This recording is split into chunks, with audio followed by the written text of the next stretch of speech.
अस्सलाम वालेकुम जी। हम अभी खपरोच फोर्ट के बिल्कुल करीब पहुंच चुके हैं। ये आप देख सकते हैं पीछे ऊपर खपरोच फोर्ट है, थोड़ी सी हाइक है।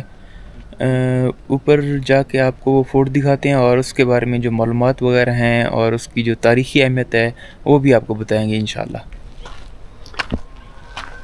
ये देखें जी, बिल्कुल कच्चा रास्ता है और ये बहुत ही बड़ा पहाड़ है यहाँ पे। और इस पहाड़ के ऊपर बना हुआ है ये किला।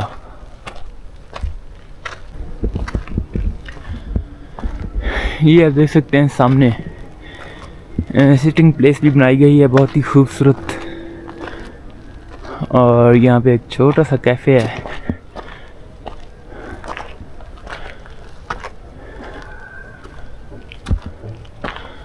और यहाँ से ही आपको स्कर्दू का नज़ारा करवाते हैं। पूरा शहर यहाँ से नज़र आता है।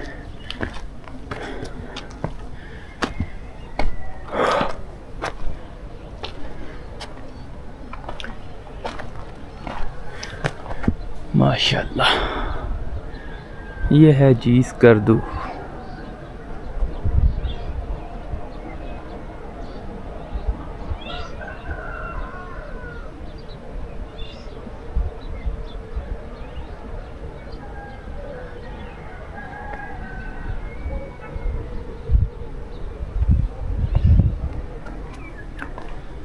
अब इस हट के अंदर से दूसरी साइड का नज़ारा करवाते हैं। ये देखें जी,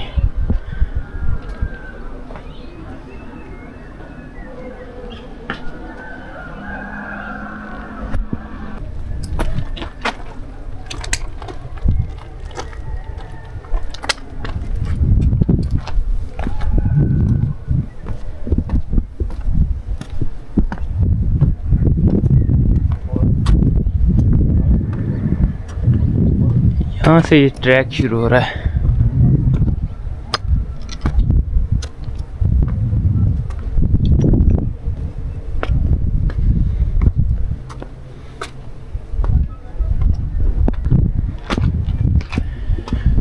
अच्छी खासी हाइक है इस किले की। अभी हम खपरोचों की तरफ जा रहे हैं। इसके बाद वापसी पे हम स्कर्दू शहर में नाश्ता करेंगे।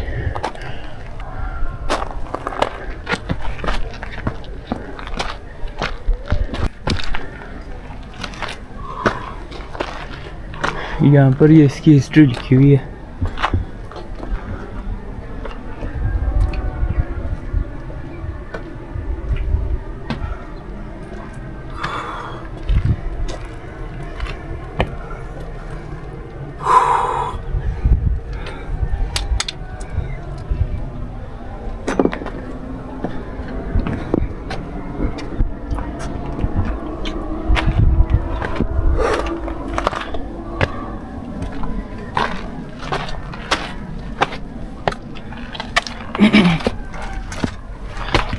अल्लाह,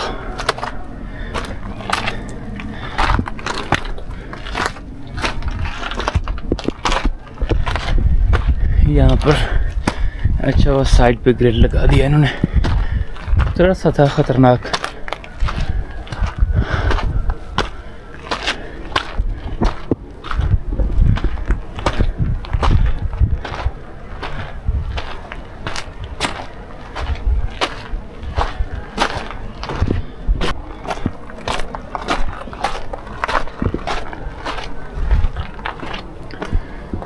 बहुत ही खूबसूरत व्यू है यहाँ का।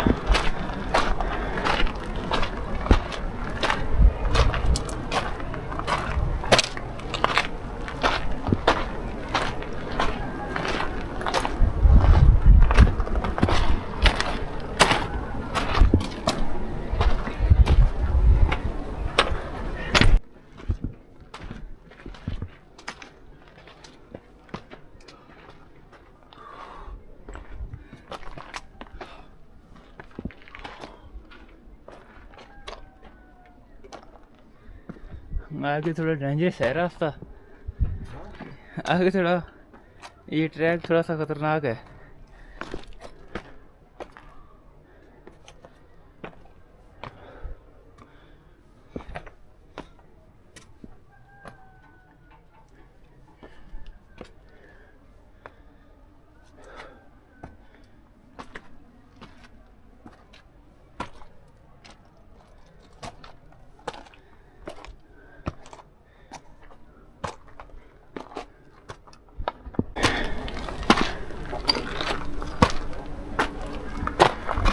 ये है जी खरपोचों की दीवार के साथ पहुंच चुके हम। अभी भी थोड़ा सा ट्रैक रह गया है।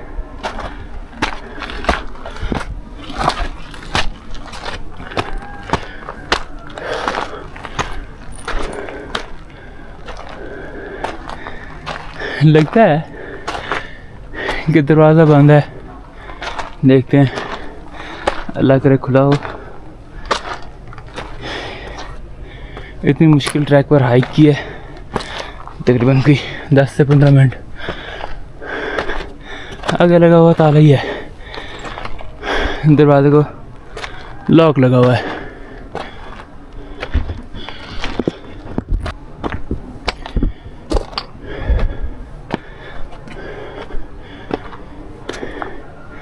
यहाँ से आप स्कर्दू सिटी का नज़ारा करें।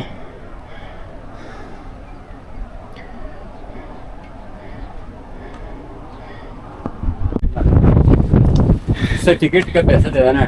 हाँ, क्या कितना टिकट है? ये खुद देगा आगे, टिकट काट के देगा। ये है जी एंट्रेंस इसकी। पहुंच गए खरपोचो। ये सामने लेफ्ट साइड पे देखें, ये बाबा जी बैठे हुए हैं, इन्होंने टिकट देना है इस किले का। और ये दरवाजे में आप सुराख देख रहे हैं, ये है एंट्री इसकी। यहाँ से गुजर कर आप किले में आ सकते हैं। ये सदियों पुराना तारीखी किला है जो अब स्कर्दू शहर में एक मशहूर सियाती मकाम बन चुका है। खरपोचो किला स्कर्दू का कदीम फ़न तामीर है। सबसे अहम बात यह है कि खरपोचो के ऊपर से पूरा स्कर्दू शहर देखा जा सकता है।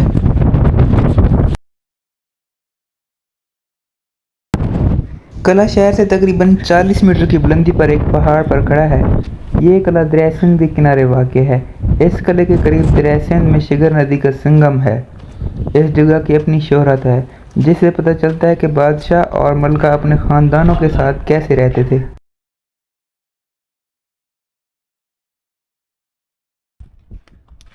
इस किले का शाह अली शेर खान आंचन ने 16वीं सदी में खरपोचो किला तामीर किया।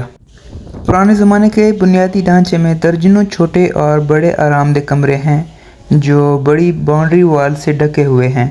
किले की तामीर में लगाई गई लकड़ी की दस्तकारी और तख्लीकी महारतें इस जगह को देखने और लुत्फ़अंदोज़ होने के काबिल बनाती हैं। बाउंड्री वॉल्स की तामीर में बड़े पैमाने पर पत्थर बजरी फनकाराना तौर पर इस्तेमाल किए गए हैं। 1948 की जंग गिलगित बल्तिस्तान में बहुत से बड़े कमरे जल गए थे, लेकिन ये शानदार किला अब भी साल भर हज़ारों सियाहों को अपनी तरफ मुतवज्जे करता है। उस वक्त के राजाओं ने पहाड़ों के नीचे एक खुफिया सुरंग बनाई जो कस्बे और किले को मिलाती थी। ये खुफिया सुरंग जंग के दौरान इस्तेमाल होती थी।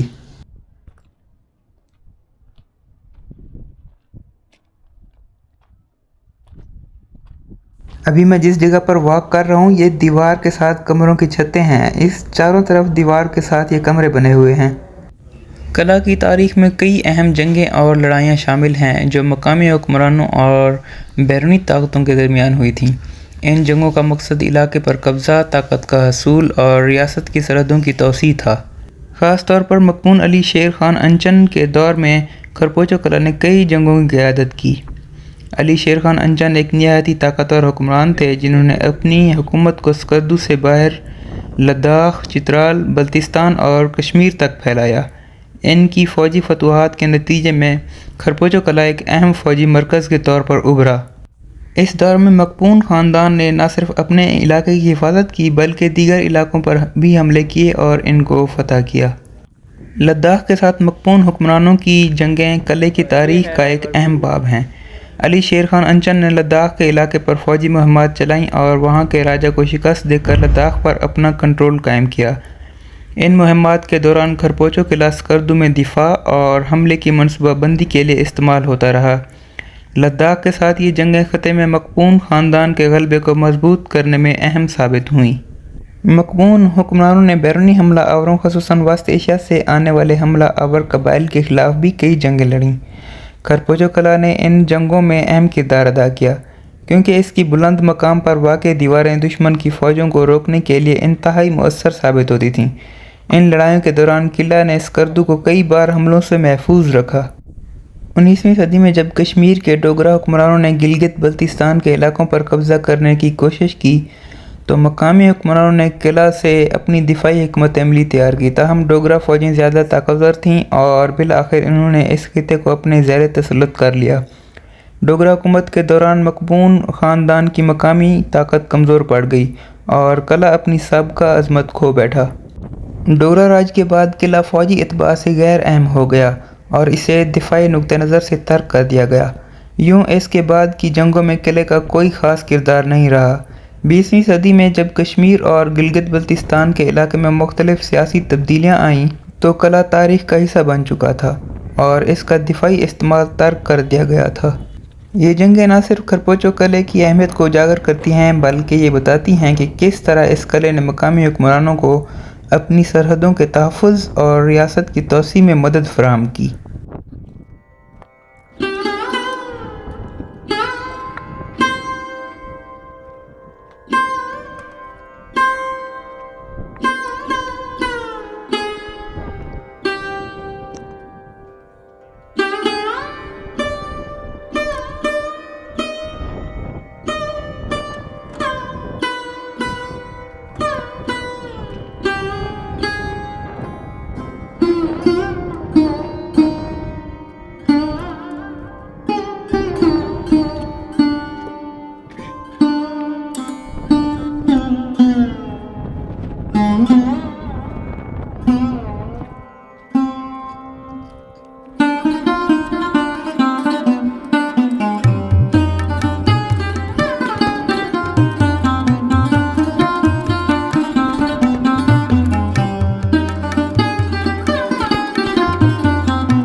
ये वो रूम्स हैं जिनकी छत के ऊपर चढ़ा हुआ था मैं।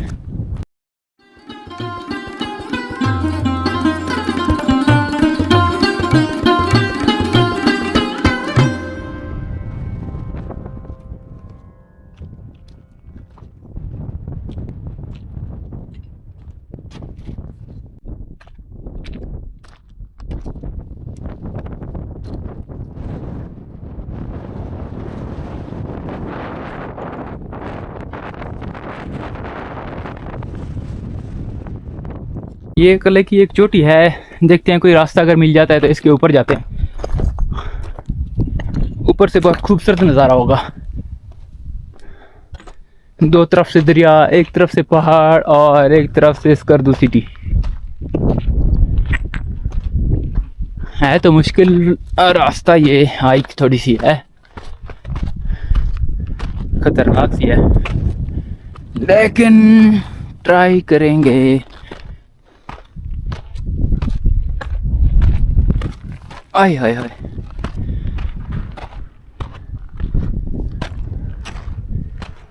इधर भी रूम बना हुआ था शायद।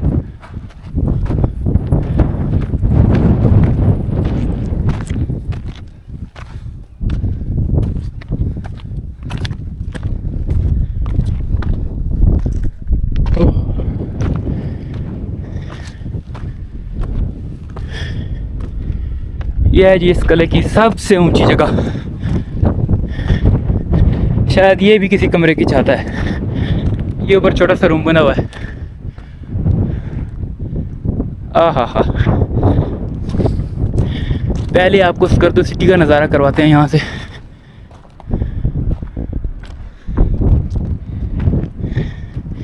ये देखें जी, ये है स्कर्दू।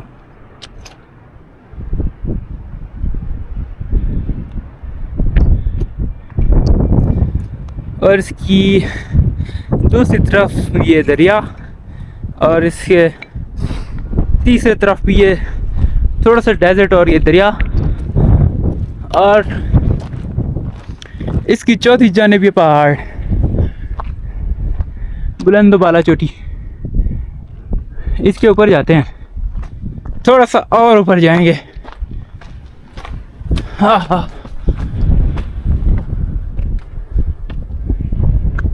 अरे ये है सबसे बुलंद चोटी,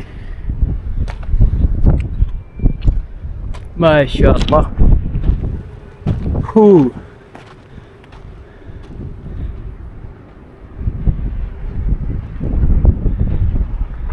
यहाँ से तो नज़ारा और भी खूबसूरत है।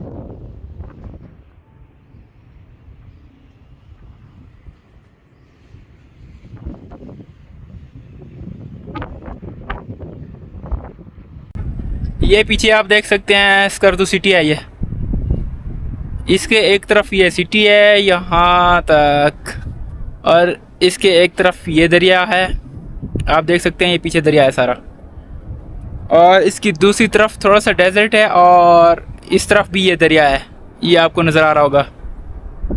और इसकी चौथी जानिब ये पहाड़ी चोटी है, ये आप देख सकते हैं। ये